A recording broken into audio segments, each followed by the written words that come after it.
명태균이 그 윤석열 대통령의 후보 시절 도리도리와 쩍벌을 자신이 고쳤다고 보도가 지금 났습니다.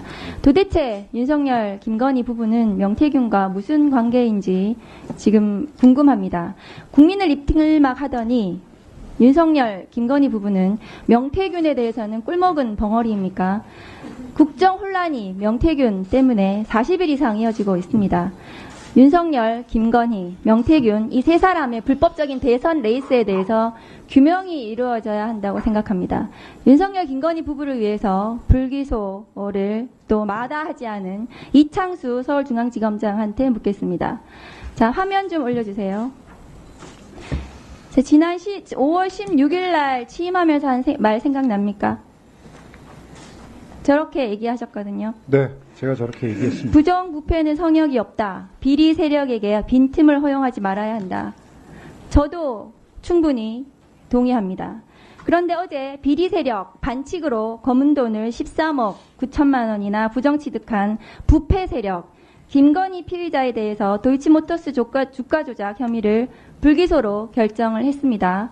그 결과 김건희에 대해서 서울중앙지검은 김건희 피의자가 몰랐다고 하고 공범들이 김건희 피의자가 몰랐다, 알았다고 진술하지 않는다는 것이 불기소 이유인 것 같습니다.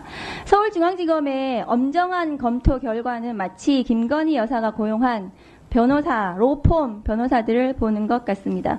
중앙지검 검사가 몇 명이시죠? 지금 220여 명쯤 됩니다. 네, 200명이나 되는 변호사들이 윤석열, 김건희 부부를 위해서 변호하고 야당 인사들과 언론인들은 기소하는 파렴치한 집단이 되어가고 있음에 개탄을 금할 수가 없습니다.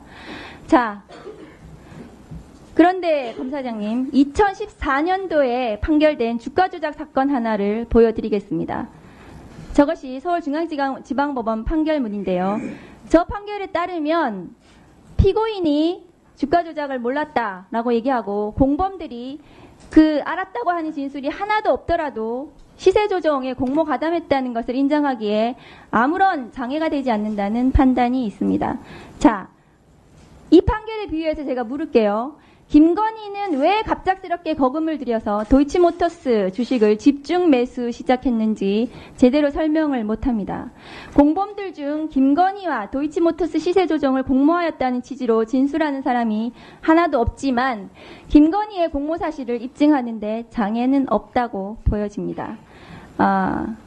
그런데 이 사건은 총체적인 문제가 뭐냐 하면은요. 아까 중앙지검장도 말했듯이 수사의 부실입니다.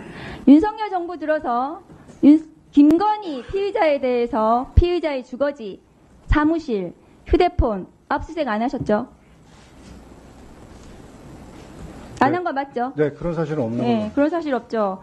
그런데 이 사건 가장 중요한 쟁점이 권오수와 김건희 피의자 간의 의사소통, 의사교류, 시세조정에 대한 공모를 확인해야 되는데 그거 압수수색 하면은 나올 것 같은데 왜냐하면 많은 간접 증거들에 비추어서 그거 왜 안 했습니까?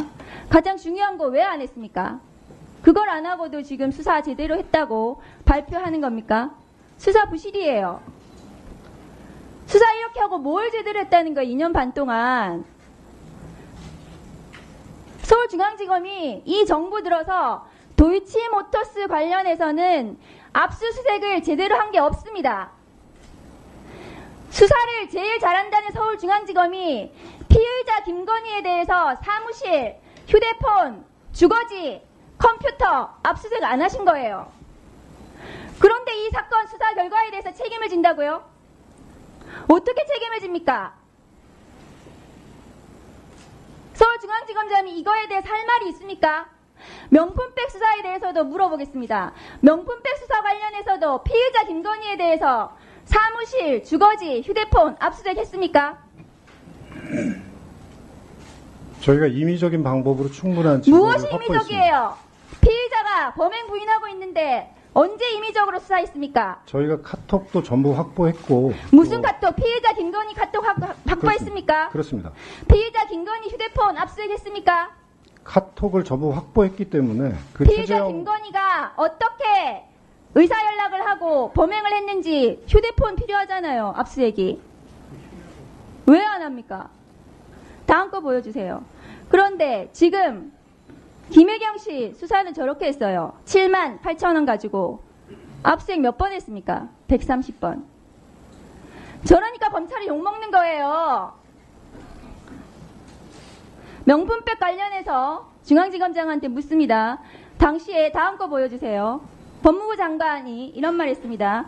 이원석 관여하지 말고 용산과 중앙지검이 소통하고 있다. 이거 용산 대통령실하고 소통했습니까? 중앙지검장? 저는 그런 적 없습니다. 그런데 이 보도는 왜 이렇게 났습니까? 그러면 명품백 조사할 때 누구하고 소통했습니까? 이런 오해를 받을 수 있기 때문에 수사팀으로 하여금 변호인과 소통하라고 얘기했습니다. 이 사건 사전 보고하셨나요? 총장에게. 하지 않았습니다. 보고규칙 위반이죠. 어떤 부분? 검찰 사무 보고규칙 위반이잖아요. 사전에 보고하도록 되어 있는데 명품백이에요. 저 사건은 지금 사전 보고를 규율하는 것은 아니고요. 중요한 검찰- 사건은 피의자 검찰 조사할 보고 때 사무 규칙은 또 중요한 사건은 피의자 조사할 때 사전 보고 합니까 안 합니까? 대상 사건이 정해져 있습니다. 대상 사건이 중요 사건이잖아요. 사회적 이목을 끄는 사건이요. 검찰 보고 사무 규칙에는 정확하게 그 대상들이 정해져 있습니다. 그리고 사건의 사후 중요한 사건에 대해서 사무보고 규칙을 위반하셨어요. 직무유기고 이거 어떤- 보고하지 못하게 하셨으면 직권남용에 해당합니다. 그 수사 결과를 나중에 책임을 지세요. 수사- 다음 거 보여주세요. 답변 자, 좀 드려도 되겠습니까? 중앙지검장이 사건 처리 명품백, 도이치모터스 사건 이렇게 수사하시면서 김건희 특검법 찬성 여론 보세요. 오늘 1% 더 올라갔어요. 63%입니다. 다음 거 보여주세요. 중앙지검장이 사건 하고서 총장은 가치를 지키고 비난은 제가 받겠다. 비난 어떻게 받으실 거예요? 비난을 본인이 어떻게 받으시냐고요? 검사들 2,300명을 데리고 본인이 어떤 비난을 혼자서 받고 검찰을 책임집니까? 이런 검찰에 수사권을 줘야 됩니까? 서울중앙지검장이 무슨 비난을 받아요? 서울중앙지검장으로 자리 누리면 그만이지. 명품백, 도이치모터스 불기소 해주기로 하고 서울중앙지검장 자리 받았습니까? 대답하세요. 그런 사실은 없습니다. 그런데 이 사건을 이렇게 엉망으로 부실 수사하고 제대로 수사하지 않고 저는 불기소한 제대로- 이유가 뭡니까? 저는 수사팀과 머리를 맞대고 증거와 법리에 따라서 제대로 사건 처리했다고 생각합니다. 증거와 법리에 따라서 압수수색을 한 번도 안 해요. 압수수색 가지고 자꾸 말씀을 하시는데 압수수색이 가장 중요하잖아요. 그렇게 아무 사건이나 휴대폰 무조건 가져와야 되고 하는 것은 아닙니다. 기본적으로.